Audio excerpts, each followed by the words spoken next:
मुझे दीदी से पहले और जगदीप भैया से पहले बोलने के लिए आमंत्रित कर दिया। मुझे तो लगा था कि इतनी छोटी उम्र में तो ऐसा ना हो कि कार्यक्रम का शिखर मेरा शिखर से रखवा।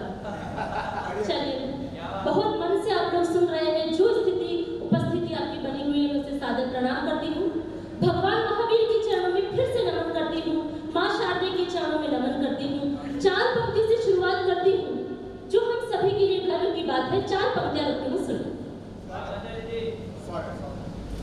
जिन धर्म को आराधने का कर्म मिला है, जिन धर्म को आराधने का कर्म मिला है, सम्यक मोक्ष सिद्धता का मर्म मिला है।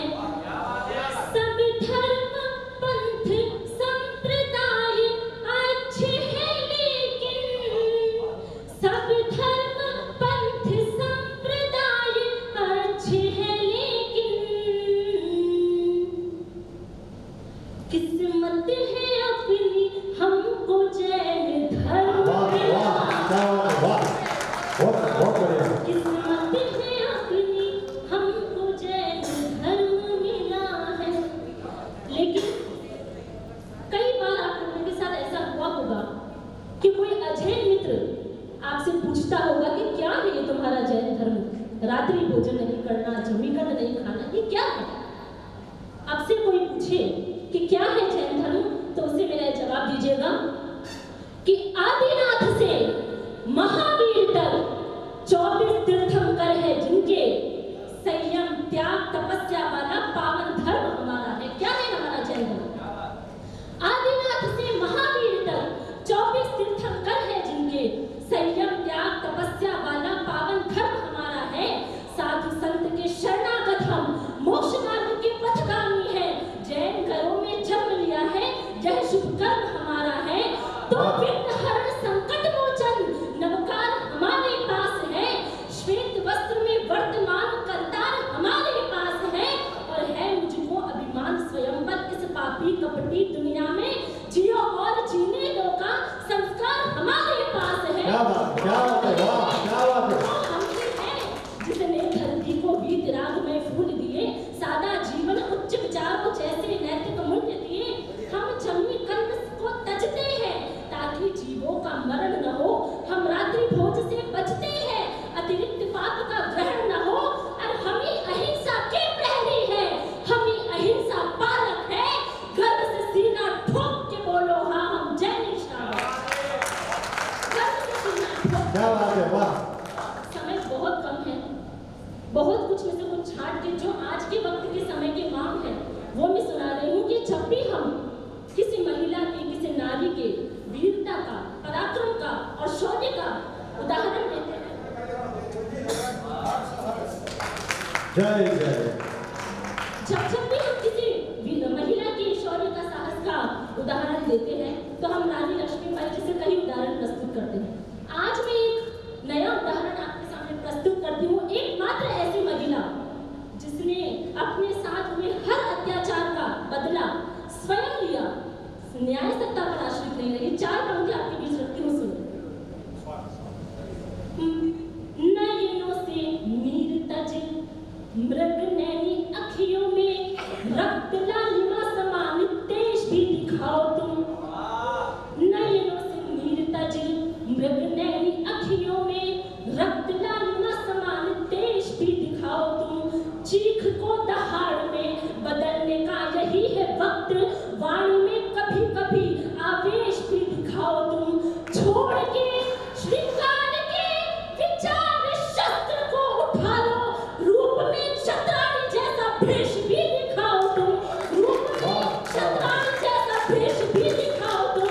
और जो ये सोचते हैं यहाँ रहती है अबलाएं, जो ये सोचते हैं यहाँ रहती है अबलाएं, उनको फूलन देवी वाला देश भी क्या बात है, क्या बात है, वाह, बहुत बढ़िया।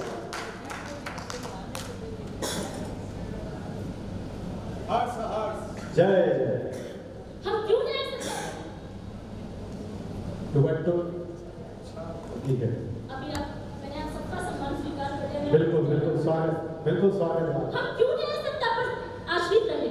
मैं यहाँ बैठी जितनी भी महिलाएं हैं, जितनी भी लड़कियां हैं, सबसे कहना चाहती हूँ कि जैसे मैंने पूनम देवी का आपको उदाहरण दिया, आज दुनिया भर में जितनी भी घटनाएं घटित हो रही है, मैं आपसे क्या कहना चाहती हूँ सुनो। वर्तमान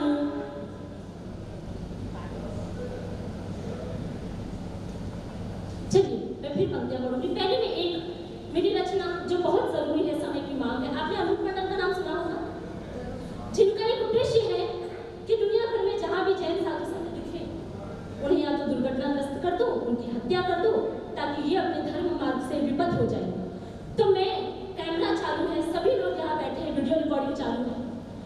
अनूप मंडल के लोगों तक अगर मेरी बात पहुंच भी जाए तो मुझे किसी प्रकार का भय नहीं है कि जिन साधु संतों को आप भयभीत करना चाहते हैं वो भगवान महावीर के अनुयायी है, और वो भगवान महावीर जिन्होंने एक रात्रि में 20 मारणांतिक कष्टों को सहा, और जब समता भाव से उन कष्टों को सहा तो वो वीर से महावीर बन गए। ऐसे महावीर स्वामी के अनुयायियों का क्या बिगाड़ लोगे?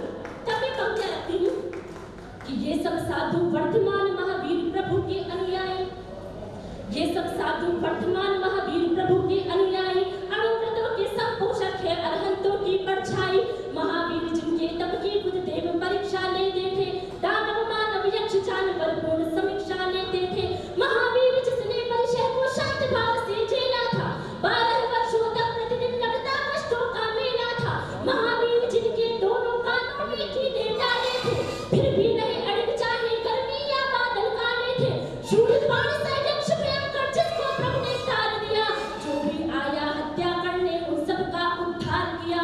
ऐसे ऐसे वीर प्रभु के शिष्यों का विनाश जो चाहेगा, जिसने हाथ लगाया उसका सर्वनाश हो जाएगा, जिसने हाथ लगाया। अरे जैन साधु संत कभी मरते नहीं है, वो देवलोक को प्राप्त होते हैं, लेकिन उन्हें मारने वाले जो लोग ऐसी सोच रखते हैं वो कहाँ तक पहुंचे कि जिसने कभी न हिंसा की तुम उन्हें मारना चाहते हो। वाह वाह। जिसने कभी न हिंसा की तुम उन्हें मारना चाहते हो, क्यों अपने ही प्राणों को संकट में डालना चाहते हो।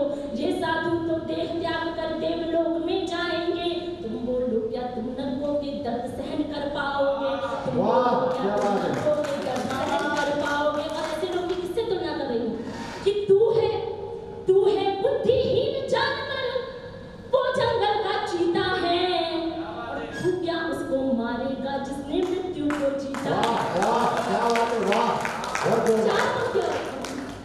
ये जो घरेलू हिंसा है, जो बलात्कार, जो दुष्कर्म हो रहे हैं, किस वजह से हो रहे हैं आप भी जानते हैं, और उस वजह पर रोक लगाना बहुत जरूरी है। 4 पंक्तियां रखें कि झूठे वादे, झूठे भाषण, सभी बहाने बंद करो, झूठे वादे, झूठे भाषण, सभी बहाने बंद करो, सुखद देश के शुभ भविष्य के स्वप्न दिखाने बंद करो, बलात्कार हत्याओं का जो सबसे मोटा कारण है, देश सुरक्षित चाहते हो तो फिर मय खाने बंद करो, फिर मय खाने बंद करो।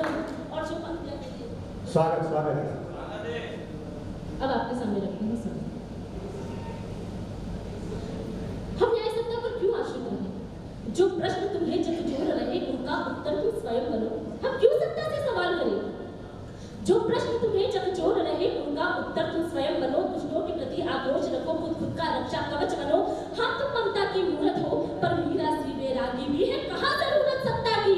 तुम अपने आप में हो काफी, तुम प्रचुर चतुर हो, तभी तो यमदूतों को भी डाला है, संपूर्ण भरी हो साहस से अंग्रेजों को ललकारा है, शस्त्रों को अंगीकार करो, अब किसकी राहें ताक रही, जो आज तलक न दे पाया, क्यों न्याय उसी से मांग रही, ना चीखों से, ना चालाकी से, षड्यंत्रों से, संताप से, ना धोखे से, ना धमकी से, षड्यंत्रों से, संताप से, मैं हिंदुस्तान की बेटी हूँ, नहीं डरती किसी से। वाह वाह, क्या बात है, बहुत बढ़िया, वाह, लाजवाब। आमिर जी, हाँ हुक्म नहीं, मैं आपको क्या जवाब दे रहा हूँ तो सुनिए। आपकी बात को खोल रहा हूँ आज सबके सामने। मनीषा जी हमारे उदयपुर की बेटी है ना। और जब अमित जी शादी करने के लिए उदयपुर जयश्री कॉलोनी में आए तो वहाँ क्या नजारा हुआ और उन्होंने क्या भूल की थी वो मैं बताता हूँ आपको। कि जब हमारे अमित जी की शादी हुई और बारात विदा हो रही थी, जब हमारे अमित जी की शादी हुई और बारात विदा हो रही थी, लड़की यानी कि मनीषा जी बहुत रो रही थी।